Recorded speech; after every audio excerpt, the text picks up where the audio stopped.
ये कहानी है दो भाई की है जो सुबह से शाम तक खेत में काम करते और अपनी मेहनत और लगन से काम करते।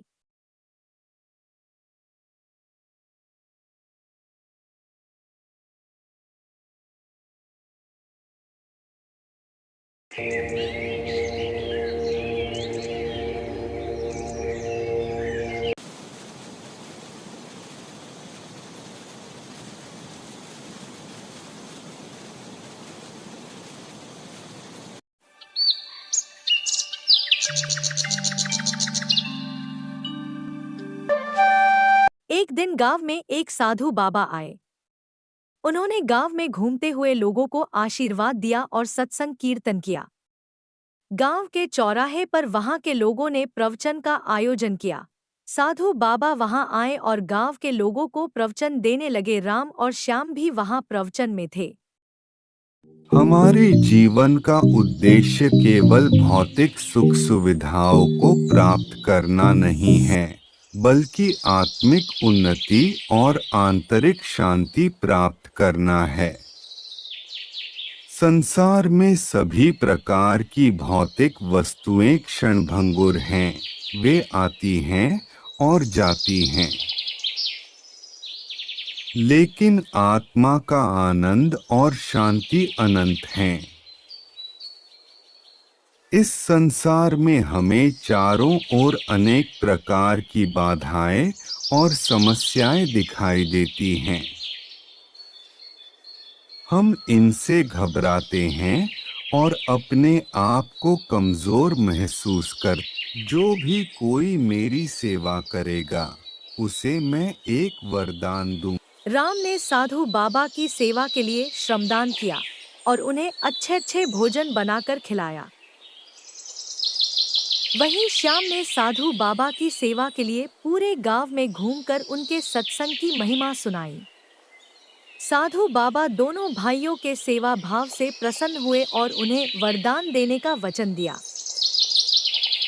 बेटा, तुम क्या चाहते हो?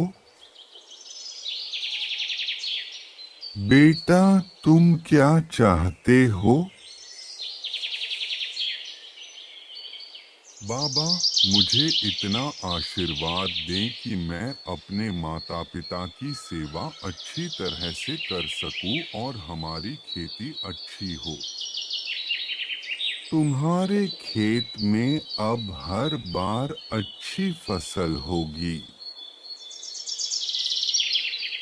बेटा, तुम क्या चाहते हो? मुझे ज्ञान की प्राप्ति हो ताकि मैं अपने जीवन में सही दिशा चुन सकूं। तुम्हें बहुत ज्ञान मिलेगा, लेकिन इसके साथ ही तुम्हें जिम्मेदारी भी निभानी होगी। वर्षों बीतते गए। राम अपने खेतों में मेहनत करता और हर बार अच्छी फसल उगाता। उसने अपने माता पिता की बहुत सेवा की और गांव में सभी के बीच आदर पा लिया।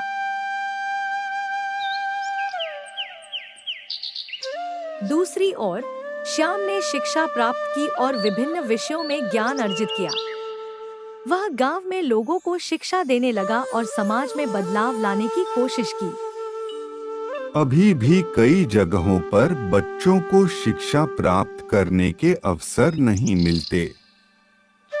शिक्षा की गुणवत्ता सिर्फ शिक्षा उपलब्ध कराना ही नहीं, बल्कि उसकी गुणवत्ता पर भी ध्यान देना आवश्यक है। आधुनिक तकनीकी का उपयोग डिजिटल शिक्षा और ऑनलाइन लर्निंग जैसे। श्याम ने गांव में एक पाठशाला खोली, जहां बच्चों को मुफ्त में शिक्षा दी जाती थी। वह हमेशा कहता, शिक्षा ही वह माध्यम है जिससे हम अपनी जिंदगी को सुधार सकते हैं। राम भी श्याम के इस कार्य में सहयोग करता और बच्चों को पाठशाला तक पहुंचाने में मदद करता। एक दिन गांव में बाढ़ आई। फसलों का नुकसान हुआ और लोग संकट में पड़ गए।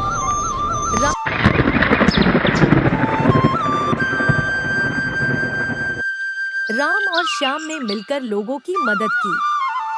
राम ने अपने खेतों में जमा अनाज लोगों में बांटा और श्याम ने बाहर से सहायता जुटाई।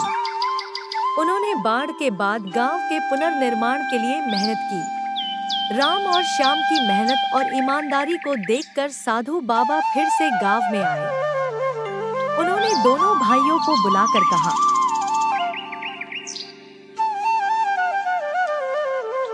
तुम दोनों ने अपने अपने तरीके से समाज की सेवा की है। तुम्हारे प्रेम और समर्पण ने साबित कर दिया कि जीवन में सेवा सबसे बड़ी चीज है।